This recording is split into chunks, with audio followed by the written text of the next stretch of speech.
the FBI has a Facebook page. CDC has a Twitter account. They regularly get ratioed for the ridiculousness they put on social media. Anything that goes against the government narrative on vaccines, on treatments for COVID, on the election, anything that goes against what the government wants you to hear is disinformation. This is an exercise in sycophancy more than it is in really trying to figure out the law. I wish just one of my colleagues would say Donald Trump really should not have gotten the White House to try to take down the private tweets put up that he didn't like. I've not heard one say that, and yet that's the only example that we got during our February 8th hearing of a government official actually using the government to try to coerce Twitter to take down something that he didn't like. The specific gun I'm asking you about is M1 Garand. And I'm going to read to you, I've got it here on a poster behind me. Oh, if you're talking about the weapon behind, that's a historic weapon. So that's exempted because it's a historic, it's like a relic. It's like a collector's item. So it's Nobody safe. Uses those in mass shootings. I'll have to read him a quote again from General Patton. In my opinion, the M1 rifle is the greatest battle implement ever invented. Now, I know... If you're quoting General Patton, that's good evidence it's a historic weapon. At least respect the victims of gun violence in this room and all across this country enough to not play games with some old, Patton, and probably have some from the colonial times. Like, really? Really? The reality is you can't stop these tragedies with a ban. You have to change the way we protect our children. I would encourage the other side of the aisle to co-sponsor my bill to change the default setting here in this country, which makes it illegal to even be near a school and have a firearm, which makes it harder for states to set policies that would save our children. And all it does is make felons of law-abiding gun owners. People are so sick and tired of where our priorities are. People are sick and tired of having the National Rifle Association and all their money dictate what our policy should be on guns. They don't care about all the people that have died and have been murdered in this country. By the way, other countries have similar challenges and problems that we do. They don't have the level of gun violence. They don't have massacres on a regular basis. And this is what we get. Enough. Correct me if I'm wrong, but I thought a few comments ago I heard Mr. Massie express a concern that straw purchases contribute to the gun violence epidemic. And I would just ask, sir, have you read the legislation that we are voting out of committee today? I mean, this is legislation that would ban straw purchases. Actually, the legislation makes a domestic violence victim subject to prosecution for gun trafficking. Nowhere in the legislation, sir, does it say that. And I would encourage, I mean, can you voted against an amendment that would have prevented it. Sir, will you point to the provision that you're talking about that would criminalize victims of domestic violence? It criminalizes everybody unless they're a family member in order to transfer a firearm. All right, look, reclaiming my time here. This legislation would ban straw purchases of the kind that you claim to be concerned with. They are already banned. Reclaiming my time, sir. Reclaiming my time.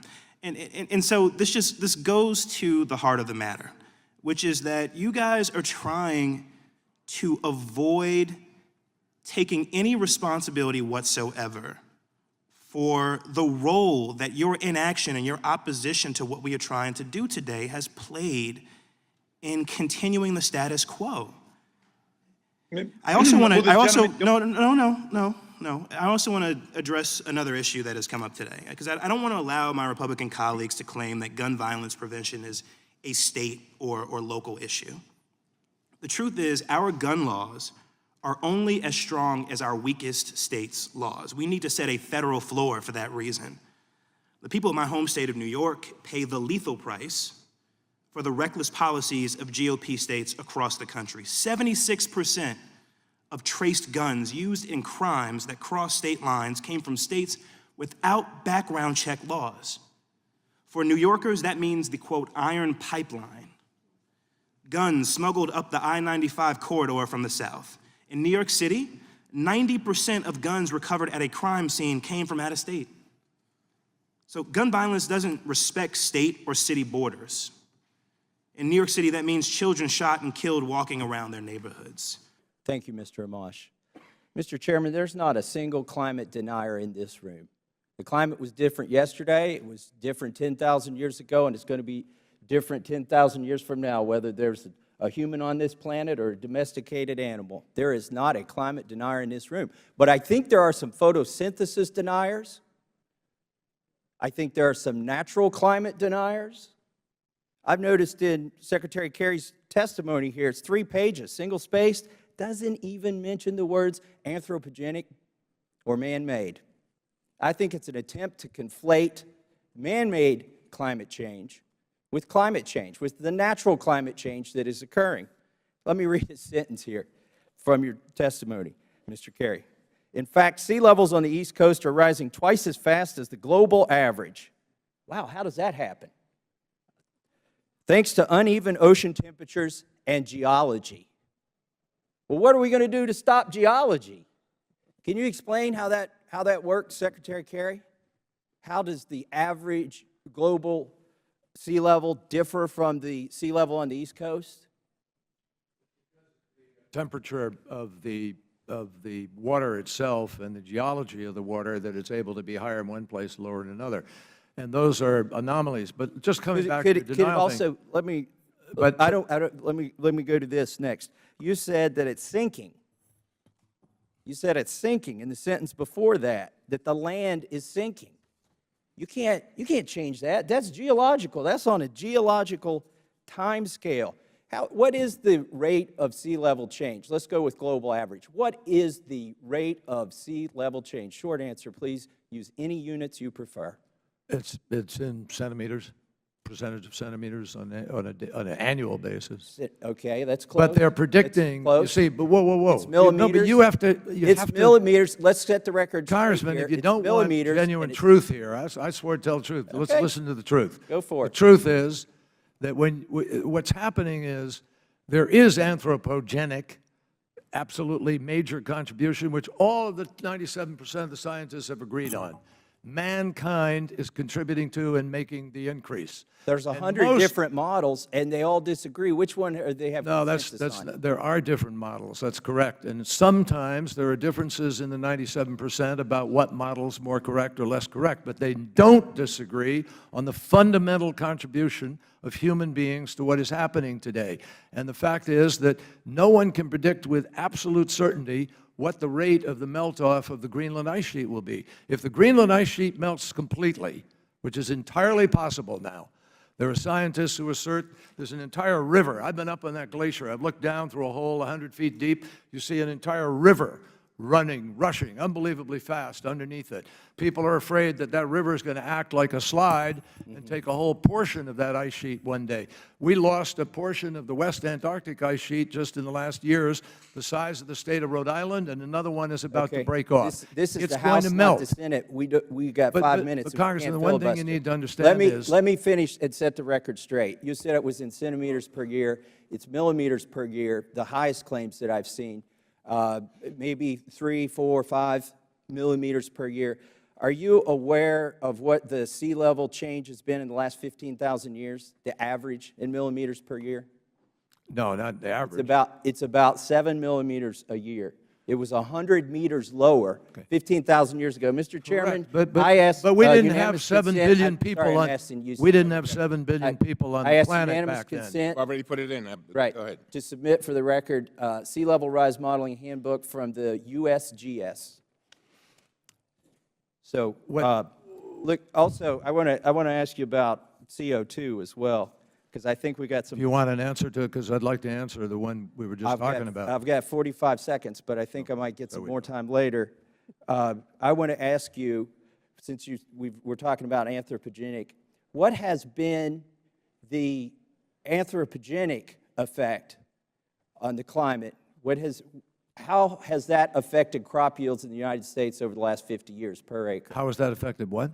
How has it affected our crop yields in the United States? You spent 2 of your 3 pages talking about the Middle East and all over the globe. I want to know how has increased CO2 levels affected crop yields in the United States over the last 50 years? Well, you have different crops affected by different things. You've had GMO, as you know. You've had an incredible amount of fertilizer advancement, chemical advancement. As a result of much of that, we have runoff into the Gulf of Mexico. through the Missouri down to the Mississippi, Ohio River, et cetera, which has now created a dead zone so massive that you have nothing that lives there because of the nitrate overload. So yes, we got better crop yield, but we got other downstream problems. Let me just finish. The fact is that we are increasingly witnessing impact on crops. We've got migration of forests. We've got migration of different fauna that grow or don't grow in different places. We have insects that now stay alive, like the pine nut beetle that is destroying millions of acres of trees, Montana, Wyoming, Canada. You're losing trees because they don't die now because it doesn't get as cold as it used to in the cycle. So there's all kinds of impact on crops yet to be determined. We don't have all the answers, but we're seeing negative impact even as we've grown our ability to be able to produce food. For the record, it's a positive impact on plant growth when you get higher CO2 levels. Yeah, but here's the problem, Mr. Chairman. The gentleman's time has expired. You're saying because this gun has a pistol grip, it's more lethal than the gun that shoots a cartridge that's twice as powerful. There is no question that there are a number of guns that are not semi-automatic assault rifles that are dangerous and capable of killing. What is different? No, the gun, reclaiming my time, the specific gun I'm asking you about is M1 Garand, and I'm going to read to you, I've got it here on a poster behind me. Oh, if you're talking about the weapon behind, that's a historic weapon, so that's exempted because it's a historic, it's like a relic, it's like a collector's item. So nobody uses those in mass shootings, last time I checked. I'm going to submit for the record 2 articles from the 90s where that gun was used in a shooting. 30 years ago? No, what you're pretending is that you can ban a plastic gun and that a wooden gun won't be used. Look, if you want to add that gun to the list, you think it's still a danger, I'm happy to take that amendment. But it's not, let's be serious about this, Mr. Massey. These are guns that are slaughtering children. And stop playing games with historic antique relics. We've got the author of the bill claiming that an M1 Garand is not a military weapon, when, in fact, I'll have to read him a quote again from General Patton. In my opinion, the M1 rifle is the greatest battle implement ever invented. Now, I know... If you're quoting General Patton, that's good evidence it's a historic weapon. What I need to also show you, because we were forced to watch a video of ballistics of a .223 round entering gelatin, you should also show the video of a .30-06 round entering gelatin, because it's more than twice as powerful. And this is not the gun that Mr. Cicilline bans, because it doesn't get him any political points. It does. Because it doesn't. Because it's used. Will the gentleman yield? No, I will not yield. You had a chance. You have no logic behind your bill. Every one of you are saying this bill bans weapons of war, when in fact it bans AR-15s, not M16s, and it specifically exempts the M1 carbine, which I showed you a picture at Iwo Jima was used. It specifically exempts the M1 Garand. The reason you exempt them, they have wood. They are wooden. And you know, or you think that you can bluff the public into believing that if you ban the black guns, that there will be no trouble with the wooden guns. The reality is it's all unconstitutional, as my colleague, Mr. Bishop, from North Carolina has already pointed out in the context of Heller, where they said that guns in common use can't be banned. Would the gentleman yield now? And I will not yield. You, Mr. Chairman, you can take your own time, please. But I would yield if you can explain why the black plastic gun that shoots .223 is more lethal than the wooden gun that shoots .30-06. As the point was made previously, the M1 of World War II, the various weapons that we saw the Chinese marching with, those ancient guns were far less lethal because they may have had a larger slug, but the muzzle velocity was much less. They didn't tumble, and that's why they were excluded from the ban. What I am telling you is you are putting on a show today because you're flashing pictures of a plastic gun around. I'm directing my comments to the chairman. because you know you can scare people with that. And you need to apologize to all the people that you invited here today, telling them that you would solve their problem by banning the plastic gun. Because Mr. that Chairman, I is seek not recognition. going to solve anything. Mr. Massie made reference to the M16. That's already banned as an automatic weapon. He knows that. I also want to say, if you find historic or relics that are in fact not a current danger, to require families of victims of gun violence to sit and listen to that nonsense is deeply, deeply disrespectful. This is a bill which is designed and has identified assault rifles with military-style characteristics that make them particularly deadly. And oh, by the way, they just happen to turn up in nearly every mass shooting in America. And so to take some gun that you think is more dangerous, add it to the list. But that's not the problem. The problem is assault rifles that are military-style. We had a ban before it worked. At least respect the victims of gun violence in this room and all across this country enough to not play games with some old, Patton, and probably have some from the colonial times. Like, really? Really? I yield back.